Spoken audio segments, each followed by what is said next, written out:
Buenas noches, hola gente de Bitácora 52, ¿cómo están? Bienvenidos a un miércoles más de compartir. Este día vamos a platicar con Alejandra Ortiz, por ahí la están viendo en pantalla y la pueden seguir además en Twitter y en otras redes sociales como @alita_emo.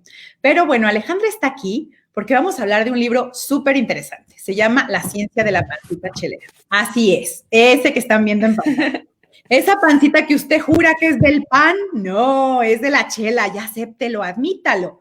Pero detrás de esa pancita, ¿qué secretos se ocultan en todo nuestro cuerpo? ¿Por qué los aromas, las fricciones, las consistencias, el grosor, nos están hablando de nosotros mismos? Hay algo más allá, ¿no? Esos aromas que pronto decimos pueden hablarnos de la salud, cuando creemos que no, pero sí, algo está pasando ahí. Y Alejandra es una de las autoras de este libro. Ella es comunicadora de la ciencia, ha trabajado en museos, en radio, en medios escritos y junto con Leonora Milán hace el podcast de Mandarax, que seguramente están siguiendo o van a empezar a seguir. Porque el día de hoy, pues Alejandra nos va a contar de este libro. ¿Por qué escribir este libro de la pancita chelera? Cuéntame, ¿es parte de una serie de libros que van a hablar de la ciencia del cuerpo o empezaron por la pancita porque todos sabemos que la panza en realidad es el verdadero corazón de los mexicanos? Cuéntanos por qué empezar por ahí y cómo fue esta investigación.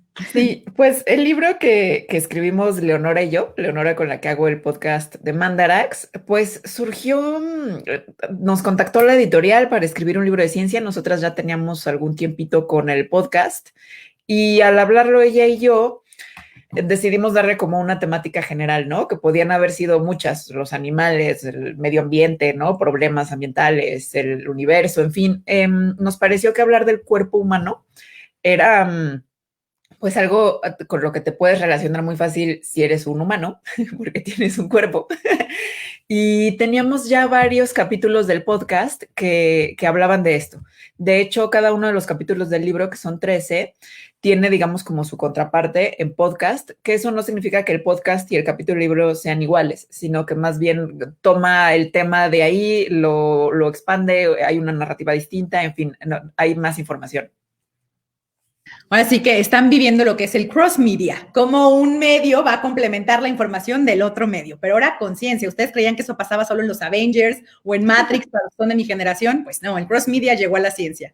Muy bien, y este libro es parte de alguna serie que van a empezar a hacer, es decir, empiezan por la pancita, pero luego van a ir explorando algunas otras cosas, o este es único libro como para hablar en general del cuerpo. Pues yo creo que eso más bien todavía no se sabe. El libro acaba de salir, lleva un mes, ¿no? De nacido, entonces tiene que vivir todavía su vida y ya después veremos qué hacemos. Lo que sí es que, pues nos gusta mucho trabajar juntas, nos gusta mucho hacer Mandarax, disfrutamos mucho hacer este libro, estamos disfrutando mucho ahorita todo lo que está sucediendo alrededor del libro, entonces, pues para nada está descartado que nos sigamos haciendo cosas.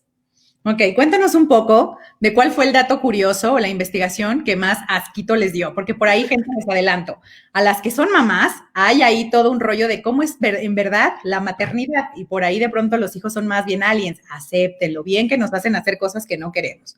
Pero también hay una parte donde va a hablar de esta etapa de, bueno, de cómo las heces fecales pues hablan de nuestra salud. Y por ahí hay una cosa que a mí me pareció de risa, pero además de miedo y decir, por favor, voy a cuidar mi intestino, el trasplante fecal. Por eso hago la pregunta, ¿cuál fue de los datos curiosos y de ciencia que están ahí contenidos en el libro el que más asco les dio y el que más risa les dio?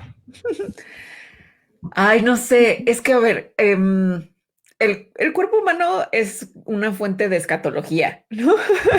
O sea, lo que estás diciendo, hay un capítulo de pedos, hay un capítulo de caca, hay un capítulo de microbioma, que son, ¿no? Como todas las bacterias que viven adentro de nosotros y se relaciona mucho con la caca, en realidad. Hay un capítulo que se llama Ponzoña Personal, que trata de muchos de estas padecimientos o enfermedades que son súper comunes, pero que a la vez dan como muchas ñañaras, como la caspa, hongos en los pies, herpes. Entonces, señalar alguno, digo, a mí la verdad no me dan tanto asco las cosas del cuerpo. Creo que el capítulo que más digo así como es el de Ponzoña Personal. Hay algunas cosas como el ojo de pescado, el famoso ojo de pescado que sale en la planta del pie, que nunca he visto uno ni siquiera en imágenes de Google, pero nada más pensarlo y en su nombre me da como...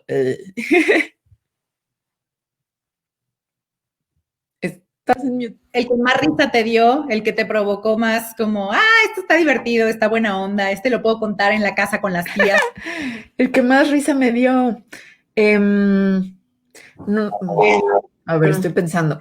El trasplante fecal, el tema del trasplante fecal, que no es que haya un capítulo de eso, sino que se trata en el capítulo de microbioma, tu verdadero amigo invisible, es un tema que no es que me dé risa, pero me da muchísimo interés y lo que sí me causa risa son las reacciones que hay en la gente, que muchas veces hay reacción de asco, pero después cuando empiezas a conocer todo lo que implica el trasplante fecal, la información que nos da sobre el microbioma, las esperanzas que le da a mucha gente de parar con diarreas explosivas que tienen ¿no? De manera crónica. Eso me gusta, ¿no? O sea, como ver cómo va cambiando del asco al asombro en quienes se los estoy contando. Y volviendo al tema de las mamás, porque bueno, aquí ya vemos muchas que somos mamás. De hecho, el primer capítulo abre con eso y se llama Escuche bien, mamá, tu bebé, tu parásito. Ese ahí, lo que le digo a Alejandra es que lo que me encanta es que cuenta la maternidad desde lo que seguramente todas vivimos, pero no nos atrevemos a decir, porque pues bien nos han condicionado a decir que la espera es maravillosa y es cosa de dioses. Pero claro que todas sentimos que un alien nos hace hacer todo lo que no queremos o nos sentimos extrañas. En ese capítulo, ¿cómo te fue? ¿Fue fácil escribirlo? No, no hubo mamás que dijeran, no es un alien, menos un parásito. Sí, ese capítulo me encanta, la verdad. El capítulo se trata no de la maternidad en general, sino del embarazo y de cómo los fetos manipulan el cuerpo de la madre, a través de hormonas, el feto y la placenta, ¿no? A través de hormonas cambian su fisiología. Esa es la razón por la que a muchas mujeres embarazadas les da preeclampsia, que puede ser muy peligroso, diabetes gestacional, que también puede ser bastante riesgosa, y otra serie de cosas, ¿no? Que pues al final es una metáfora, tu bebé, tu parásito. Y como toda metáfora, pues ilumina ciertos aspectos y distorsiona otros, lo sabemos. Y digamos que el que tratamos de iluminar es esa parte manipuladora que además tiene bastante parecido esa parte manipuladora de los fetos y de la placenta con patógenos como virus. Y esto ya no nada más es una metáfora, sino tiene que ver con ciertos genes que en nuestra historia evolutiva agarramos de virus y que son los responsables de que se pueda formar la placenta. Entonces, digamos que la metáfora tampoco es una metáfora totalmente ingenua. Y sí, sabemos que nos han preguntado en entrevistas justo mucho por este capítulo, tal vez porque es el primero, pero creo que también porque puede ser un tanto controvertido, por estar haciendo esto, ¿no? Como tu bebé, tu parásito. Al final espero que lo tomen como es, ¿no? Esta metáfora que tiene cierta parte, pues de verdad, y que es lo que se explica en el libro. Sí, la verdad es que sí, es un muy buen capítulo. O sea, yo se lo recomiendo a las mamás. La verdad es que, insisto, sí creo que van a conectar con su historia personal, pero también van a darse cuenta que de verdad el embarazo es un proceso de verdad milagroso. Es una etapa donde dices, wow, el cuerpo está haciendo cosas que, pues, si no se cuida, que puede haber un sorteo ahí genético, que salen cosas que uno no puede controlar. Y la verdad es que sí, la ciencia ahí está explicada muy bien. Luego, más adelante en el libro, van a hablar pues del amor, que seguro ese es otro capítulo que mucha gente les pregunta, no es cierto, no puede ser así. Pero cuando descubres que todo es química, bueno, ¿cómo les va? ¿Qué les escriben en las redes? ¿Por qué había que abordar el tema? Ese capítulo, más bien, lo que nos han dicho hasta ahora, pues, es que se han sentido identificadas las personas, porque en el capítulo del amor se narra a través de la historia de dos ratones, ¿no? Que se enamoran y a través de eso se explica la bioquímica del amor y otras cuestiones relacionadas con el amor visto a partir de la ciencia. Pero entonces los ratoncitos pues hacen muchas cosas que la verdad pues yo creo que casi todo mundo hemos hecho cuando estamos enamorados y luego cuando estamos desenamorados. Y eso es lo que creo que ha llevado a que se identifiquen, o sea, como con un mensaje de WhatsApp, con la desesperación, con el ya no querer ver a alguien, con en la desesperación hacer una serie de cosas que después te dan oso. Y como cada una de esas, digo, no es que estemos tratando de reducir una emoción humana compleja como el amor a únicamente ciertos neurotransmisores y ciertas moléculas, es decir, a su bioquímica, pero sí tiene bastante explicación en eso. Y eso es lo que estamos diciendo ahí, ¿no? O sea, cuando haces este cierto tipo de cosas, hay una parte que está explicada por cosas bioquímicas que están ocurriendo dentro de tu cuerpo. Hay una parte que no, ¿no? Que tiene que ver mucho contigo y con tu historia de vida, pero hay una parte que sí, y esa parte que sí, como todos somos pues más o menos iguales bioquímicamente, entonces por eso hacemos más o menos las mismas cosas y reaccionamos más o menos de la misma manera y podemos identificarnos con historias hasta de un ratón ficticio que está en un libro. Muy bien, y bueno, cuéntanos un poco de cómo está armado el libro, la estructura, es decir, hay por ahí datos curiosos, luego hay capítulos que, como dicen, nos van narrando lo que va sucediendo, pero ¿por qué eligieron este formato? ¿Cómo se les ocurrió esta idea? Porque aparte es un libro ilustrado, entonces es un libro que es visualmente muy atractivo, insisto, incluso aunque a lo mejor está pensado para adultos, porque sí hay palabras que evidentemente hay que tener léxico, la verdad es que si ustedes como mamás, papás o tutores empiezan a leerle fragmentos a los hijos, puede ser muy, muy interesante por los datos que da, por los dibujos que tiene. Es de verdad un material muy atractivo. Pero ¿cómo se les fue ocurriendo? ¿Cómo trabajaron de mano con el diseño, etcétera? Sí. Las ilustraciones que a mí también me encantan, de verdad que visten a la narración de una manera que me parece perfecta, las hizo Sonia Lazo, que es una ilustradora que cachó como de una manera pues súper buena el tono del libro, ¿no? Que es este tono desenfadado, un tono como amistoso, como muy cercano. Y las ilustraciones complementan ese mismo tono, eso mismo que queremos hacer, ¿no? Que tiene una parte un poco humorística, tal vez. Las ilustraciones fue una decisión del editorial, una decisión súper atinada. Es decir, nos dijeron, miren, estamos pensando en esto y nosotras dijimos, wow, sí, ¿no? Adelante. El texto, o sea, y todo esto tiene, por ejemplo, fun facts, ¿no? O sea, datos curiosos. Es porque, digamos que cuando estábamos haciendo cada uno de los capítulos, había ciertos pedazos de información, ciertos cachitos, que igual y podrían haberse metido en el texto tal cual, pero igual y no, ¿no? Como que aportan una información extrita que en sí misma es ya un producto, ¿no? Que nada más se inserta ahí como una capsulita. Entonces tiene esto, tiene, pues tiene mucho del tono que usamos Leonora y yo en Mandarax, es decir, en el podcast es de ciencia, estamos hablando siempre de temas científicos, pero es una conversación entre ella y yo, en la cual nos la pasamos muy bien, la verdad, haciéndolo. Y Leonora y yo somos amigas desde hace muchos años, y digamos que Mandarax no es tan distinto que las conversaciones que tenemos lejos del micrófono. Y el libro, pues más o menos nos salió así también, es decir, como si estuviéramos de alguna manera platicándolo a alguien más en una conversación pues casual, donde de manera casual pues estamos diciendo datos y información que tiene que ver con ciencia. Mira, por aquí hay un comentario. Paula Torres nos dice, suena muy interesante. ¿Dónde se puede conseguir el libro? Saludos y una carita feliz. Así que bueno, cuéntanos, ¿dónde podemos conseguir el libro? Gracias, Paula. ¿O Paula? No sé. Paula. Ajá. Buenísima pregunta. Vamos, el libro está en todas las librerías grandes, es decir, Gandhi, El Sótano, Porrúa, está en Sanborns, en Liverpool, en Amazon, de todos estos que estoy diciendo, se los pueden mandar a su casa en caso de que se estén guardando en su casa, lo cual está muy bien. También está en formato de Kindle y de ebook, por si no quieren el ejemplar físico tal cual, sino leerlo en una tablet o en un Kindle. Así que, Paula, esperamos que haber contestado. Les voy a leer unos 2 fragmentitos que tengo por aquí anotados, justo para que se vayan dando cuenta cómo es la tónica. Dice, lo que ocurre en nuestras panzas puede hasta cierto punto influir en nuestros estados de ánimo, emociones y salud mental. Uno dice, ay, eso que me estoy comiendo, ese chile habanero no le hace nada a mi estómago, menos a mi cerebro. Pero cuando entran a la parte del microbioma, va a decir esto, el microbioma se ha relacionado con varias condiciones neurológicas, psiquiátricas, como autismo, dolor crónico, ansiedad y depresión. Entonces, la verdad es que sí, este libro te va dando datos que vas a empezar a ver lo que comes, lo que haces, tu cuerpo de una manera distinta. Vas a empezar a reconocer que todo es ciencia y créanme, van a empezar a comer más saludable.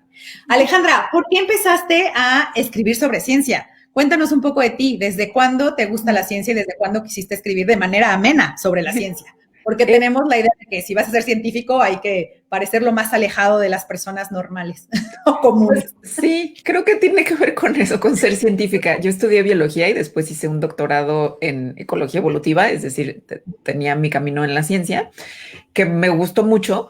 Em, pero siempre, paralelamente, cuando estudiaba la licenciatura, hice un diplomado en la UNAM de divulgación de la ciencia justo, y ese camino siempre me llamó mucho. Ya cuando estaba finalizando el doctorado y tenía que escribir la tesis y, ¿no? Y como que todo la onda científica de tener que escribir mucho de la forma que se escribe en la ciencia, o sea, para científicos en artículos científicos, me empezó a causar mucho pesar. Creo que esa es la palabra. Es decir, no resonaba conmigo, y lo que resonaba más era escribir de otra manera. Yo para ese entonces ya escribía divulgación, ¿no? Hacía cosas en eso. Y entonces ahí fue cuando decidí que mi camino en la ciencia no estaba en la academia científica, sino en la divulgación científica.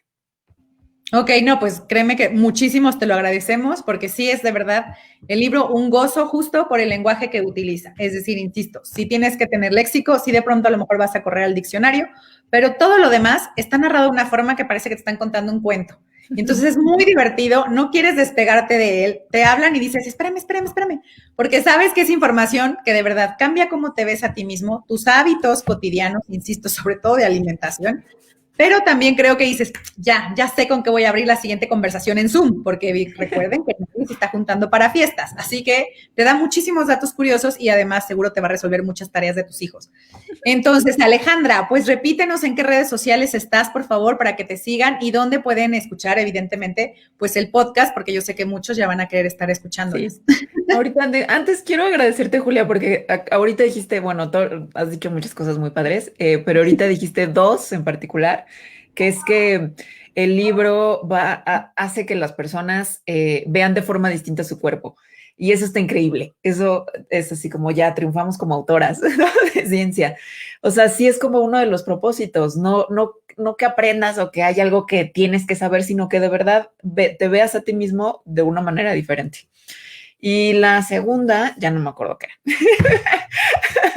Pero bueno, las redes sociales, a la mía aquí está, me pueden seguir en Twitter como @alita_emo, y Mandarax es el podcast, lo pueden encontrar en Spotify, en iTunes, en Amazon, en cualquier lugar donde streamen podcast está. Las redes sociales de Mandarax en Twitter es @Mandarax, en Facebook es Mandarax lo explica todo, y en Instagram es @lasmandarax. Ok, bueno, gente que nos está viendo, si quiere poner sus comentarios o preguntas, este es el momento de hacerlo, porque ahora le voy a preguntar a Alejandra un poco más sobre, bueno, ¿qué recomendaciones das para acercar a los niños o a las familias o a las mamás? ¿Cómo podemos ayudar a que nuestros hijos entren a la ciencia? Es decir, ¿qué pasó en tu vida para que tú quisieras seguir el camino científico y ahora que, como dices, has recorrido este camino desde la ciencia y desde esta escritura formal y dijiste, a ver, tiene que haber un puente? ¿Qué recomendaciones darías para las familias que queremos que nuestros hijos pues entren en este mundo, pero justo así, de una manera a lo mejor amena, que a lo mejor alimente la curiosidad y ya finalmente encontrarán su camino más adelante en la ciencia? Sí. ¿Qué podemos hacer? Bueno, a mí desde chiquita me gustaba mucho la ciencia, y creo que o sea, mis papás me mostraban muchas cosas, no solo de ciencia, sino de una gran variedad ¿no? Tenía muchos libros, me llevaban a obras de teatro, me ponían Cosmos de Carl Sagan, había muchos estímulos de diferentes cosas que yo podía haber ido eligiendo.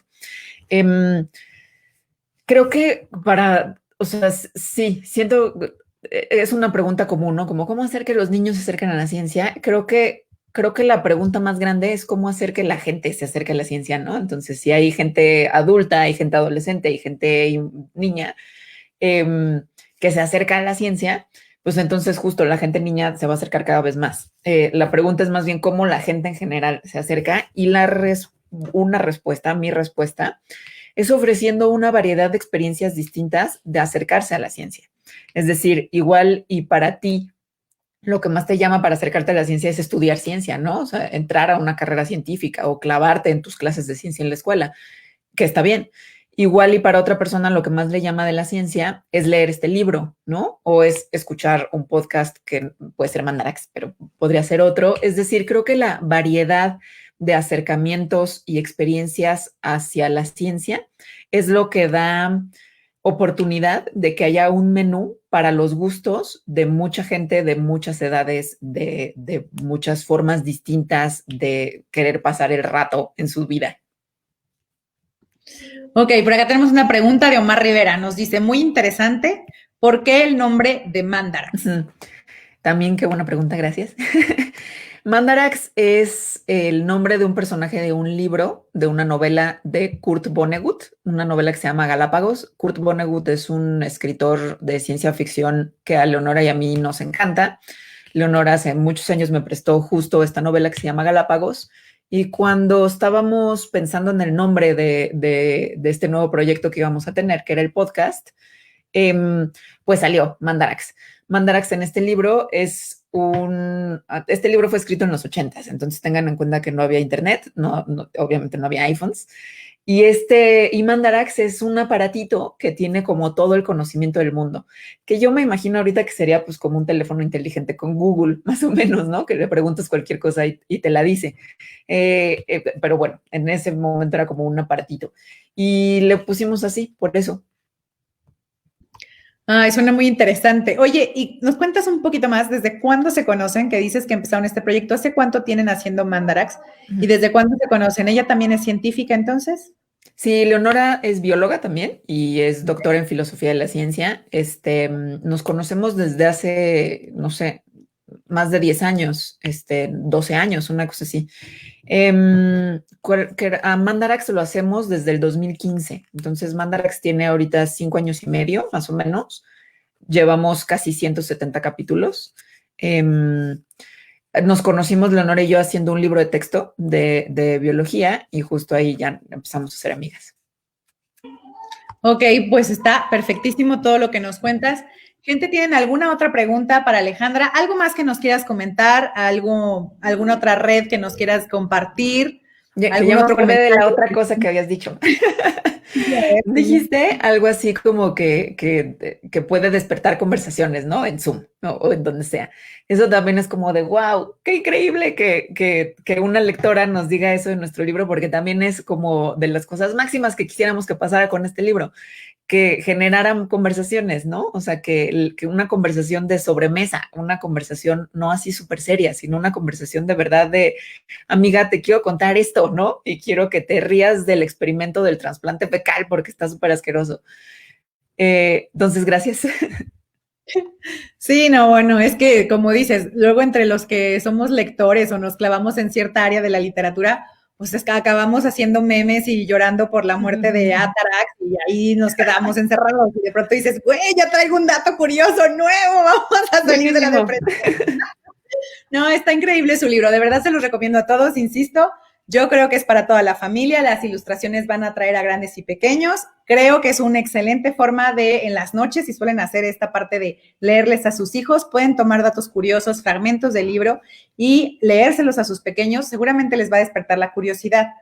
Alejandra, ¿por ahí sugieres algún tipo de experimentos o algo que las familias puedan hacer como en casa, aprovechando que vienen las vacaciones, que las sigan ustedes en Mandarax, evidentemente, estoy segura? ¿Pero alguna otra recomendación para las familias? No sé. Creo que escuchen Mandarax, que lean lo que quieran leer, y si es la ciencia de la pancita chelera, pues increíble. Que si lo leen o si escuchan Mandarax, nos escriban. Si nos escriben a nuestros twitters, que el mío es ese @arita_emo y el de Leonor es @leos, es mucho más fácil que lo vayamos a ver y que les contestemos. Eso nos da muchísima retroalimentación, ¿no? O sea, muchos de los temas que hablamos en Mandarax han venido de gente que nos lo sugiere. Muchas cosas que no sabemos, no tendríamos idea que pasan con Mandarax, como por ejemplo que se usa para dar clases en secundaria, o que la gente lo escucha con sus hijos o con sus sobrinos, pues nosotras ni idea. Así que si nos lo dicen, pues se los agradecemos.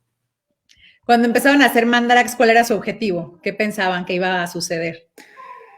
Ay, no sé, nunca pensamos que fuéramos a tener el éxito que tenemos ahorita. Por ejemplo, hoy que Spotify creo que desde ayer está dando estas cosas de tu canción más escuchada y no sé qué. Para quienes tenemos un podcast, nos da también unas de estas cosas, y somos el podcast, este año fuimos el podcast de ciencia más escuchado en México. Sí, ¿no? Entonces, esas son cosas que no, ni siquiera tenemos la expectativa, ¿no? Son como que nada más decimos, pues vamos a hacerlo porque lo queremos hacer. Algunas otras sorpresas que hemos tenido es esto, que Mandarax lo escucha, digamos, el público que nosotras tenemos en mente son personas, pues, como de nuestra edad, ¿no? Como millennials, igual para el libro. Y con Mandarax hemos tenido la sorpresa de eso, ¿no? De que lo escuchan personas de edades para arriba y para abajo, que mucha gente que da clases lo usa en sus clases, ¿no? Clases para secundaria, clases para prepa. Y digo, el libro ahorita lleva poquito, desde que salió, lleva un mes, pero en ese mes ya nos han mandado comentarios de gente leyéndolo con sus hijos de 8 años, ¿no? Por ejemplo. Entonces, estas son sorpresas padres, como que tú pones un producto allá afuera que según tú es para alguien, ¿no? Y está escrito así, y en realidad empieza a tomar su propia vida, y eso es muy bonito de ver. No, Alejandra, pues yo feliz de haber leído este libro. Sí, yo también soy de esas mamás que, insisto, encuentras fragmentos y dices, hijo, ven acá, te voy a contar algo interesante sobre tu cuerpo. Entonces, está increíble, muy agradecida. Yo sí espero de verdad que esto se vuelva una serie de libros para que, como dices, pues sigas ayudando a la difusión de la ciencia. Me encantó escuchar que son el podcast de ciencia más escuchado en México. Eso quiere decir que llegaron justo a un punto que estaba vacío, ¿no? Están cumpliendo o están llenando las expectativas. Si llegan ahí es porque la gente está deseosa de tener esa información, de que se acercan a la ciencia y como dices, si los padres, los abuelos nos empezamos a acercar, pues finalmente, evidentemente, eso va a rebotar en los más jóvenes. Entonces, a lo mejor, pues, sin quererlo, porque bien parece que no lo tenían pensado así, parece que nada más querían empezarse a divertir con la ciencia, pues están creando una comunidad que se empieza a nutrir de los hechos que la ciencia otorga y encontrar que la ciencia es algo cotidiano. Y eso me parece también un punto súper valioso, porque justo yo creo que por eso lo usan los maestros de secundaria y prepa, porque en general, díganme, gente de mi edad, ¿quién recuerda una clase de ciencia divertida? Nadie, por eso todos acabamos estudiando comunicación. ¿No? Entonces los maestros a lo mejor han de decir, bueno, igual y más ahora que vamos vía pantallas, pues bueno, escuchar de pronto es una muy buena herramienta para volver a rescatar un poco la imaginación y dejar que los ojos al interior construyan imágenes, ¿no? Que no siempre la pantalla nos lo dé. Entonces me parece increíble, pues ahí está, tienen que leer La ciencia de la pancita chelera. Última pregunta, ¿por qué la pancita chelera? Ajá, ¿por qué se llama así? Sí. Ajá, hay un capítulo que se llama Una noche de copas, una noche loca, y que explica muchas cosas que tienen que ver con el alcohol en el cuerpo, ¿no? Que por qué causa borrachera, por qué da la cruda, si la cruda se puede quitar con ciertas cosas o no, y si la chela le hace hace honor a su fama de que causa esa pancita. Y bueno, como spoiler, un spoiler muy pequeño, es que sí, pero no nada más la chela, sino cualquier alcohol, ¿no? Y este capítulo justo es su contraparte en el podcast, es nuestro primer capítulo del podcast, es decir, el que fue como, digamos, nuestro piloto. Entonces está también muy cerquita de nuestro corazón y en realidad, así tal cual, La ciencia y la pancita chelera, creo que fue el primer capítulo que escribimos del libro y nuestro editor, David, fue quien sugirió que así se llamara. A nosotras en un principio no nos gustó, pero al parecer mucha gente nos ha dicho que es un súper título. Entonces ahí se vio el colmillo de la editorial que saben poner títulos mejor que nosotras. Sí, ahora sí que conoce a su público, Sí. la gente que como no nos movemos porque usamos de pretexto que estamos leyendo, pues la pancita chelera ya aparece y claro, es genial. El título a mí me pareció increíble, insisto, aparte de la ilustración desde la portada llama y apenas lo abres y empiezas con el rollo de que el feto y bueno, el embarazo, hay un alien adentro de ti, no, pues yo quedé enganchada de minuto uno y ya, todo el libro es maravilloso, de verdad no se lo pueden perder. Por aquí nos comenta Aurora, qué padre iniciativa para convivir y familiarizarnos con la ciencia, muchas felicidades. De hecho te puso unos emoticones así del ADN y gracias, una Aurora. Entonces, créeme, estamos buscando quedar bien. No, pues estuvo padrísimo platicar contigo, Alejandra. Síganla en redes sociales. Recuerden que el libro está disponible en plataformas digitales, ya sea que lo quieran en Kindle o lo quieran en ebook, lo pueden conseguir digitalmente. Y si quieren que llegue hasta la puerta de su casa, Alejandra nos dijo que está en todas las librerías más grandes. Mencionó por ahí Gandhi. ¿Cuál otra mencionaste? El Sótano está en Amazon, en El Péndulo. Sí. Ok, entonces puede llegar perfecto a la casa y ningún problema. Así que no hay pretexto para que dejen ir este maravilloso libro y más cuando vienen vacaciones y más cuando sé que se van a empezar a atascar con los tamales, la chela, el atole, el pavo. Y de verdad, cuando lleguen a la parte del microbioma, van a decir, voy a pensar bien qué le voy a meter a esos seres que habitan mi intestino. Entonces, léanlo, les va a encantar y disfrútenlo en compañía de su familia. Muchísimas gracias, Alejandra, por habernos acompañado en este miércoles de compartir en Bitácora 52. Muchas gracias a ti, Julia. Fue un placer. Qué bonito. Qué bonita entrevista. Oh, gracias, Alejandra. Pues estamos en contacto. Espero que vuelvas pronto con muchísimos más libros o más proyectos que salgan de la pancita chelera. Ojalá. Gracias. Chao. Bye.